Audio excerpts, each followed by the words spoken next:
చాలా మంది అంటారు ఏం తీసుకుపోతారు ఆ పైకి, ఎంత సంపాదిస్తావు, ఎందుకు సంపాదించటం అంటుంటారు. నాకు అర్థం కాదు, ఏం తీసుకుపోతావు పైకి, ఏం తీసుకుపోతావు పైకి అనే వాళ్ళకి ఒక సమాధానం చెప్పాలనుకుంటున్నాను నేను. ఇలా ఎంతన్నా సంపాదించండి, కానీ ఏం తీసుకుపోతావు పైకి, ఏం తీసుకుపోవు కదా, ఖాళీ చేతులతో పోతాం కదా, అలెగ్జాండర్ కూడా ఖాళీ చేతులు పెట్టిండు కదా బయటికి అంటుంటారు. రాంగ్ అండి ఆ కాన్సెప్టే. ఏం తీసుకుపోతావు కాదు, ఏమి ఇచ్చిపోతావు ఇంపార్టెంట్. ఏమి ఇచ్చిపోతావు ఇంపార్టెంట్. పోయేటప్పుడు ఏమి ఇచ్చిపోయినావు ఇది లెక్క. పోయేటప్పుడు ఎవడు తీసుకుపోడు, ఆ మాటలు ఎవడైనా మాట్లాడతాడు.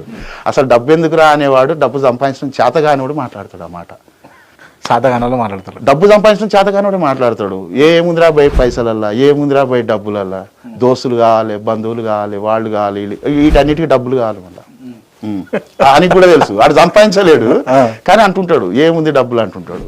ఏం తీసుకుపోతాం పోయేటప్పుడు అంటాడు. ఏమి ఇచ్చిపోయినాం ఇంపార్టెంట్.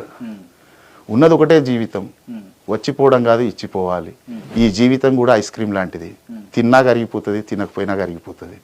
తిని కరిగించుకోవాలి, సంపాదించాలి.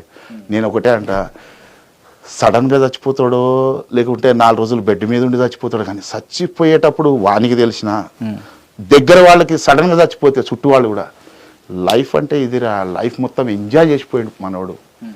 ఇది కూడా ఒక గోల్. అది చూడని దేశం లేదు, తినని తిండి లేదు, వీడు స్టే చేయని హోటల్ లేదు.